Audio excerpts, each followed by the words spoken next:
Hello, good evening. ഇതേതോ ഈ കരിഞ്ഞവൻ makeup ഇട്ടാ പോലും രായപ്പന് നല്ല പ്രായം തോന്നുന്നുണ്ട്.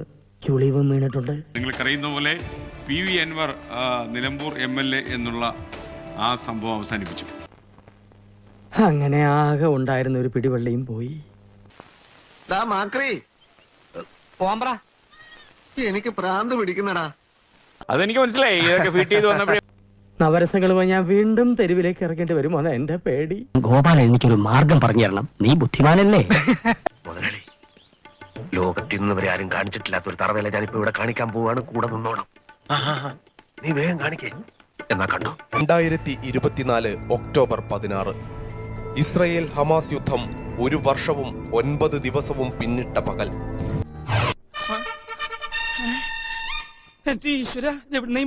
റഫയിലെ താൽ അൽ സുൽത്താനിലേക്ക് ഇസ്രയേൽ പട്ടാളത്തിന്റെ ബിസ്ലാഷ് ബ്രിഗേഡ് ഇരച്ചുകയറി.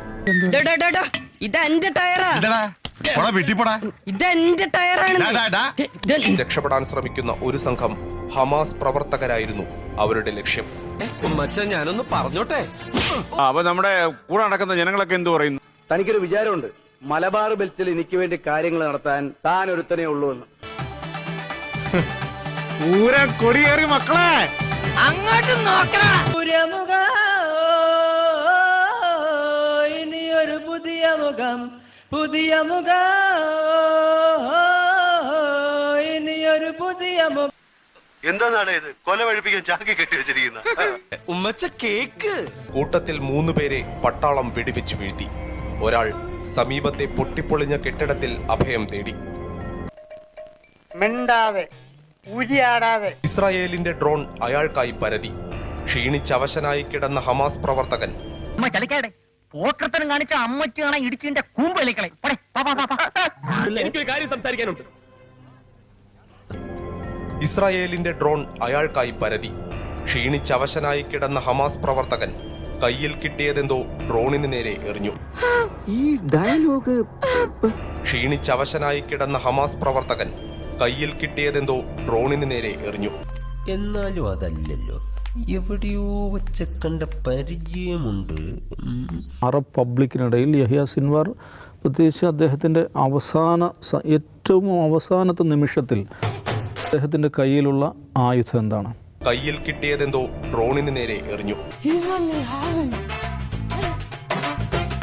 ഏറ്റവും അവസാനത്തെ നിമിഷത്തിൽ അദ്ദേഹത്തിൻ്റെ കയ്യിലുള്ള ആയുധം എന്താണ്? മുന്നിൽ ജീവനറ്റ് കിടന്നത് സാക്ഷാൽ യഹിയ സിൻവർ. കാലങ്ങളായി ഗസയിൽ ഹമാസിന്റെ സായുധ വിഭാഗം തലവൻ. കൊള്ളാം, എവനാള് കൊള്ളാം. എന്താ പേര്? ഇതിനിടയ്ക്ക് അങ്ങനെ ഒരു സാധ്യത ഇറങ്ങിയോ? 2023 ഒക്ടോബർ 7 തെക്കൻ ഇസ്രയേലിൽ ഹമാസ് നടത്തിയ കടന്നാക്രമണത്തിന്റെ മുഖ്യ സൂത്രധാരൻ യഹിയ സിൻവറിന്റെ മരണത്തോടെ ഹമാസിന്റെ ഉന്നത നേതൃനിര ശൂന്യമായി. നാഥനില്ലാതായ സായുധ സംഘടന ഇസ്രയേലിന് മുന്നിൽ ഉടൻ കീഴടങ്ങുമെന്ന് എല്ലാവരും കരുതി.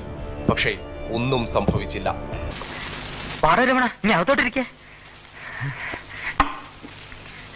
തെറ്റെന്റെ ഭാഗത്താണ്.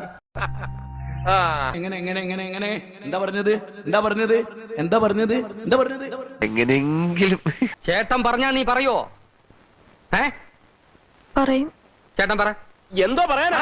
പറയണ്ട കാര്യം എന്നാ പറ. യഹിയ സിൻവർ പോരാട്ട വീര്യത്തിന്റെ പ്രതീകമായി. എല്ലാം അവസാനിച്ചു എന്നതിൽ നിന്ന് ഹമാസ് തിരിച്ചുവരുന്നുവെന്നാണ് വാൾസ്ട്രീറ്റ് ജേർണലിന്റെ ഏറ്റവും പുതിയ റിപ്പോർട്ട് വ്യക്തമാക്കുന്നത്. 2023 ഒക്ടോബർ 7 ഓപ്പറേഷൻ അൽ അക്സ ഫ്ലഡ് എന്ന സാഹസത്തിന് ഹമാസ് നൽകിയ വില ചെറുതല്ല. ഗസയിൽ ഹമാസിന് തിരിച്ചുവരവ് സാധ്യമോ? എഴുതിത്തള്ളാൻ വരട്ടെ. ഗസാ മുനമ്പിൽ ഹമാസിന്റെ സായുധ വിഭാഗത്തെ പുനഃസംഘടിപ്പിക്കാൻ അദൃശ്യനായ ഒരാൾ പ്രവർത്തിക്കുന്നുവെന്ന് ഇസ്രായേലിന്റെ രഹസ്യാന്വേഷണ വിഭാഗം തന്നെ സ്ഥിരീകരിക്കുന്നു. യഹിയ സിൻവറിന്റെ ഇളയ സഹോദരൻ മുഹമ്മദ് സിൻവറാണ് ആ അദൃശ്യ ശക്തി.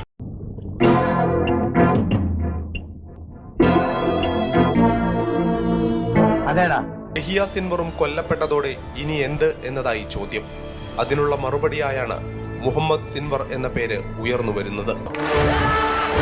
ഗിലാദ് ഷാലിറ്റിനെ തട്ടിക്കൊണ്ടുപോയി യഹിയ സിൻവറിന് വേണ്ടി വിലപേശിയ തലച്ചോർ ഇന്ന് ഹമാസിനെ പുനഃസംഘടിപ്പിക്കാൻ നേതൃനിരയിലുള്ള മുഹമ്മദ് സിൻവറിന്റേതാണ്. ആവശ്യങ്ങൾ നേടിയെടുക്കാൻ ഹമാസിന് കരുത്തുണ്ടെന്നാണ് മധ്യസ്ഥർക്ക് മുഹമ്മദ് സിൻവർ എഴുതി നൽകിയ സന്ദേശം. അറിഞ്ഞില്ല, ഇത് ഞാൻ അറിഞ്ഞില്ല. ഹമാസ് പോരാട്ടം തുടരും. മുഹമ്മദ് സിൻവർ മുന്നറിയിപ്പ് നൽകുന്നു.